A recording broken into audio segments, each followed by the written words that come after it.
70 की उम्र का एक आदमी कच्चा सोना बीनता है। वो बैठकर अपने खजाने को देखता है, लेकिन अचानक इस सोने में 6 डंक निकल आते हैं और बूढ़े आदमी के हाथ में डस लेते हैं। वो तुरंत उसे अपने हाथ से बाहर खींचता है। फिर अगले दिन आईने में देखते वक्त वो देखता है कि वो जवान होता जा रहा है। तो क्या सोने का ये टुकड़ा बूढ़े लोगों को जवान बनाने में मदद करता है? ये कहानी कुछ समय पुरानी है। मिस्टर ली एक एंटीक शॉप के मालिक हैं। उनकी एक प्यारी सी पोती है। उस दिन एक अनजान ग्राहक दुकान पर आया। ऐसा लगता है कि वो कुछ ढूंढ रहा है। एक पुरानी मूर्ति के सामने खड़े होकर बिना कुछ कहे वो चला गया। पहले तो मिस्टर ली ने ज्यादा ध्यान नहीं दिया। अपनी पोती के साथ पजल खेलते हुए उस मूर्ति की आंख में एक कॉकरोच दिखा। इससे पोती डर गई। मिस्टर ली मूर्ति पर कुछ बार मारते हैं और उन्हें पता चलता है कि मूर्ति भीतर से खाली है। इसलिए वो मूर्ति का बेस उठाते हैं। उन्हें वहाँ एक चमकता हुआ खजाना मिलता है। वहाँ एक बेवकूफ जल्दबाजी में आता है। वो मूर्ति की कीमत पर चर्चा किए बिना उसे खरीद लेता है। मिस्टर ली को लगता है कि ये कच्चे सोने कहीं आसानी से नहीं आए होंगे। वो उसे अपने हाथों में लेता और काफी देर तक अध्ययन करता है। वो उत्सुकता से उसमें मौजूद बटन को दबा देता है, लेकिन इससे कुछ भी नहीं होता है। इससे उनकी पोती को हंसी आ जाती है, लेकिन अचानक कच्चे सोने में से 6 डंक निकालते हैं और उनके हाथ में जोर से मार देते हैं। मिस्टर ली को काफी दर्द हो रहा है। वह जल्दी से सोना बाहर निकालते हैं और बगल में फेंक देते हैं। इस समय डंक भी प्रतिक्रिया देते हैं। रात तक मिस्टर ली को काफी भूख लग जाती है। तो पानी की बोतल निकालते हैं और सारा एक ही घूंट में पी जाते हैं। अलमारी में कच्चे मीट का एक प्लेट देखने के बाद भी वो एक और भी लेते हैं। वो तुरंत खिड़की पर जाते हैं। 93 साल पुराने उत्तर पश्चिम की हवा में सांस लेते हैं। अचानक उन्हें उनके घाव में काफी खुजली होने लगती है। वह चाकू से रगड़ते हैं, हाथ से खुजलाते हैं, अपने दांत से काटते हैं। घाव अब भी ठीक नहीं होता। जैसे कि उन्हें सोने की पुकार सुनाई दी हो, तो वो वहां जाकर सोना अपने हाथों में लेते हैं। सीढ़ियों पर जाते वक्त वो उसे आराम से उसे अपने हाथ पर रखते हैं, बटन को दबाते हैं। उनके हाथ में 6 डंक फिर से लगते हैं। सोने पर एक सुई निकल आती है, किसी बिच्छू के डंक की तरह उनकी नसों में घुस जाती है और धीमे धीमे उनका खून चूसने लगती है। मिस्टर ली सीढ़ियों पर लेट जाते हैं। ऐसा आराम महसूस होता है जैसे पहले कभी नहीं हुआ था, लेकिन यह सब कुछ उनकी पोती देख रही है। अगले दिन जब वो आईने में देख रहे हैं तो वो खुद को काफी जवान पाते हैं। उनका दोस्ता भी यह बदलाव देखकर काफी खुश है। जब वो एंटीक शॉप पर जाते हैं, वो दरवाजे का ताला टूटा पाते हैं। अंदर के फर्नीचर पूरी तरह तहस नहस हैं। वहाँ सिर्फ एक बिजनेस कार्ड बचा है। बिजनेस कार्ड की सूचना के मुताबिक वो एक फैक्ट्री में जाते हैं चर्चा करने के लिए। वो उसी बेवकूफ से मिलते हैं जो एक दिन पहले आया था। वो बेवकूफ उन्हें बताता है कि उसके अंकल मिस्टर वांग ने ये सब कहा था। मिस्टर ली को अपने अंकल से मिलवाने उनके कमरे में ले जाता है। मिस्टर वांग के पास एक पुरानी डायरी है। मिस्टर ली को बताते हैं 400 साल पहले एक कारीगर था। उसने एक खास उपकरण बनाया था जो लोगों को अमर बना सकता है और उसका नाम डेविल्स क्लॉ रखा। लेकिन कुछ दशक पहले वो कारीगर अचानक मर गया। डेविल्स क्लॉ उस मूर्ति में छिपा हुआ था जो बिक रही थी और दुनिया में खोई हुई थी, और इस डायरी में दर्ज है डेविल्स क्लॉ के इस्तेमाल करने का तरीका। मिस्टर ली ऐसे नाटक करते हैं जैसे उन्हें कुछ पता नहीं। मिस्टर वांग मिस्टर ली से कहते हैं कि वो मरने वाले हैं, इसलिए उन्हें डेविल्स क्लॉ इस्तेमाल करना है अपनी उम्र बढ़ाने के लिए। वो बात करते करते मिस्टर ली का लाया हुआ डब्बा ले लेते हैं। मिस्टर वांग मिस्टर ली के हाथ को भी देखते हैं, जो घाव डेविल्स क्लॉ के इस्तेमाल से हुआ है।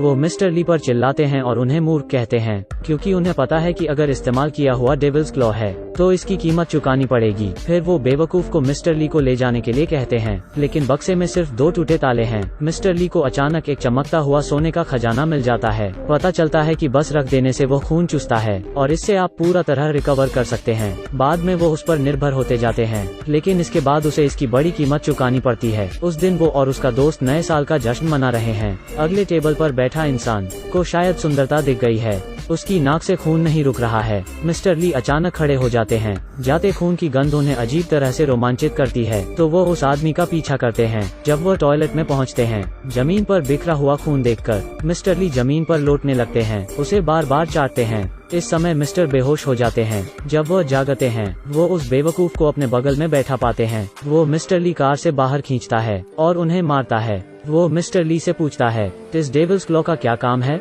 मिस्टर ली उसे बताते हैं, इससे उम्र बढ़ सकती है। वो बेवकूफ तेजी से हंसता है। हर रोज वो कुत्ते की पूंछ की तरह है। अपने अंकल का आदेश मानता है ताकि उनकी जायदाद उसे जल्दी मिल जाए। उसके अंकल को डेविल्स क्लॉ का ख्वाब भी नहीं देखना चाहिए, इसलिए वो मिस्टर ली को कार में लॉक कर देता है और कार को पहाड़ी से नीचे धकेल देता है। मिस्टर ली की बनावटों को देखकर ऐसा लगता है कि वो अब और नहीं जी सकते। बेवकूफ वाइन पीता है और ग्लास नीचे फेंक देता है और एक झूठा दृश्य बनाता है कि मिस्टर ली नशे में नीचे गिर गए। घर जाते वक्त एक बड़ी बेवकूफी, उसे लगता है कि सब कुछ उसके हाथों में है। वो आराम से बैठकर गुनगुनाता है, पैर की उंगलियों की खास सुगंध का मजा लेता है। तभी उसके अंकल उसे बुलाते हैं।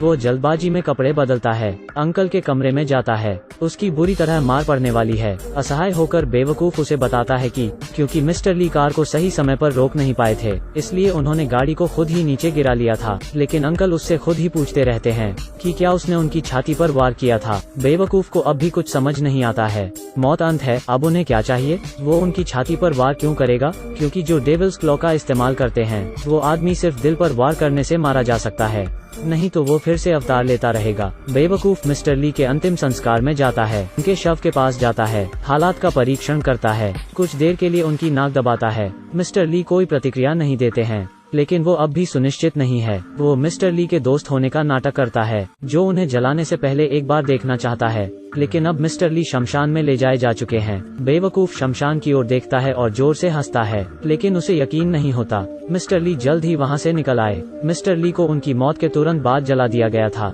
लेकिन शायद इस यंत्र में कोई दिक्कत है। एक आदमी नीचे इसे देखने जाता है। इसे ठीक करने के बाद आग जलती है, लेकिन अब मिस्टर ली पहले ही बाहर आ चुके हैं। उसे पता चलता है कि मिस्टर ली अचानक जादुई डेविल्स क्लॉ से अपना खून चुसवा रहे हैं। वो न सिर्फ बुढ़ापे से मुक्ति पालेंगे, बल्कि मौत से भी बच जाएंगे। इसकी वजह से मिस्टर ली एक बड़ी कीमत भी चुकाते हैं। उनकी त्वचा सड़ने लगती है, वो एक राक्षस बन जाते हैं जिसे लाइट से डर लगता है। वो केवल अपनी पोती के सीने पर सो सकते हैं। किसी ऐसे की जिंदगी जो मर के जिंदा हुआ हो उन्हें कोई खुशी नहीं देती। वो सब कुछ खत्म करने का फैसला करते हैं। अपने दोस्त को एक खत लिखने के बाद वो मिस्टर वांग के वर्कशॉप पर जाते हैं। उनकी पोती भी चुपचाप उनके साथ जाती है। वो सिर्फ अपनी पोती को अपने साथ ले जा सकते हैं। मिस्टर वांग के कमरे में आकर दराज में उनकी पोती को लोहे का एक बक्सा मिलता है। मिस्टर ली उसे खोलते हैं। वो डेविल्स क्लॉ का मैनुअल है, लेकिन अब मिस्टर वांग जाग चुके हैं। वो मिस्टर ली को बताते हैं इसका सबसे महत्वपूर्ण पेज वो खा चुके हैं। अगर मिस्टर ली अमर होना चाहते हैं तो उन्हें उस इंसान का खून पीना पड़ेगा जिसे वह सबसे ज्यादा चाहते हैं। उसके बाद वो एक बार में फाड़ देते हैं मिस्टर ली की सड़ी हुई खाल। मिस्टर ली खुद को आईने में देखते हैं। वो न इंसान लगते हैं न भूत, वो बस अपनी पुरानी बनावट पर लौटना चाहते हैं। मिस्टर वांग उन्हें बताते हैं कि जब वो उसे डेविल्स क्लॉ देंगे तभी वो उन्हें उपाय बताएंगे। मिस्टर ली डेविल्स क्लॉ निकालते हैं, लेकिन उम्मीद के विपरीत मिस्टर वांग उन पर हमला कर देते हैं। जमीन पर गिराकर मिस्टर वांग एक तलवार निकालते हैं। वो मिस्टर ली के दिल पर वार करने वाले हैं, लेकिन पोती उन्हें धक्का दे देती है। मिस्टर ली मुश्किल से उठते हैं। वो अपनी पोती को दूर ले जाने वाले होते हैं, लेकिन अब उन्हें जमीन पर ताजे खून की गंध आती है। वो अपनी इच्छा रोक नहीं पाते, जमीन पर रेंगते हैं। मिस्टर वांग का खून चूसने लगते हैं। बेवकूफ उनकी आवाज सुन लेता है और भागता हुआ आता है। मिस्टर ली तुरंत अपनी पोती को छिपा देते हैं। बेवकूफ अपने मरे हुए अंकल को देखता है और खुशी से उछलता है, लेकिन तभी मिस्टर ली बाहर आते हैं। बेवकूफ को मारते हैं, फिर अपनी पोती को लेकर बाहर भागते हैं। जब बेवकूफ ज्यादा ध्यान नहीं देता है, वो उसके गले लग जाते हैं और साथ में उछलते हैं। दोनों यहीं खत्म हो जाते हैं। पोती डेविल्स क्लॉ को अपने दादाजी के शरीर पर रखती है। यह यंत्र फिर से चलने लगता है और खून चूसता है। मिस्टर ली फिर से जिंदा हो जाते हैं। उनमें फिर से जान वापस आ जाती है। उन्हें ठीक होने के लिए खून की जरूरत है। अपनी पोती के हाथ पर घाव देखकर उनको एक बुरा ख्याल आता है, लेकिन अब पोती उन्हें दादाजी बुलाती है। एक पल में मिस्टर ली होश संभाल लेते हैं। अपने सीने से डेविल्स क्लॉ बाहर खींचते हैं, एक पत्थर लेते हैं और उसे तोड़ देते हैं। दृश्य बदलता है। मिस्टर ली बिस्तर पर लेटे हैं। अब उन पर नई त्वचा आ चुकी है। अपनी पोती और एक पुराने दोस्त की देखभाल से वो शांति से दुनिया से विदा लेते हैं। इस फिल्म में Devil's Claw Lord of Rings जैसा है। कई लोग उसे लेना चाहते हैं। एक बार मिल जाए तो वे उस पर निर्भर हो जाते हैं। एक हद तक ये निर्भरता एक श्राप है। जब उम्र बढ़ती है तो केवल तकलीफ बचती है। क्या आपको अब भी ऐसी अमरता चाहिए? मैं शाओ गैंग हूँ। प्लीज लाइक और फॉलो करें। मिलते हैं अगले एपिसोड में।